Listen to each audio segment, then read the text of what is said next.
ba napapansin sa iyong mga kapaligiran? Kay dumi na ang hangin, pati na ang mga hilog natin.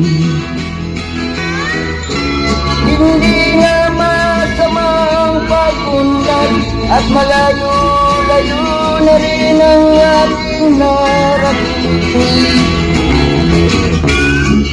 Ngunit masdan mo ang tubig sa dagat, dati kulay asul, ngayon naging itim. Ang mga dumi nating ipinalat sa hangin, sa langit, huwag na natin paabutin. Upang kung tayo'y pumanaw mang sariwang hangin, sa langit natin matitikman.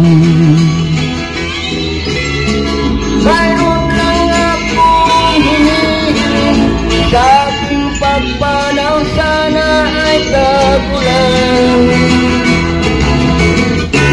Gitara ko ay aking dalawin upang sa ulap na lang tayo'y magkangkahan.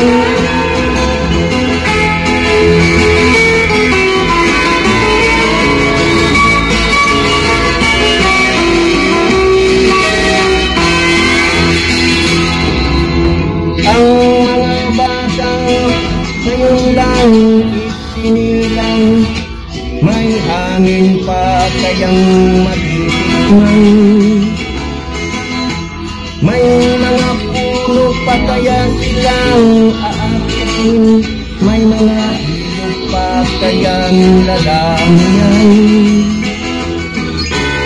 Bakit di natin pag-isipan ang mangyayari sa ating kapaligiran?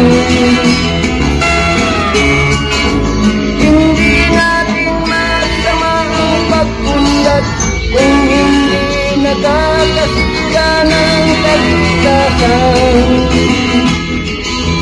Darating ang panahon, mga ibong dala ay wala nang madadakpan. Masdan mo ang mga punong dati ay kahit katag, ngayon namamatay dahil sa ating kalusuhan. Lahat ng bagay na narito sa lupa, biyayang galing sa Diyos, kahit yung ika'y wala pa. Ingatan natin at huwag nang sirain pa, pagkat pag kanyang binawi tayo'y mawawala na. Mayroon lang akong hinihiling sa ating pagpanaw, sana ay kagulan. Gitara ko ay aking dadalhin upang sa ulap na lang tayo'y magkantahan.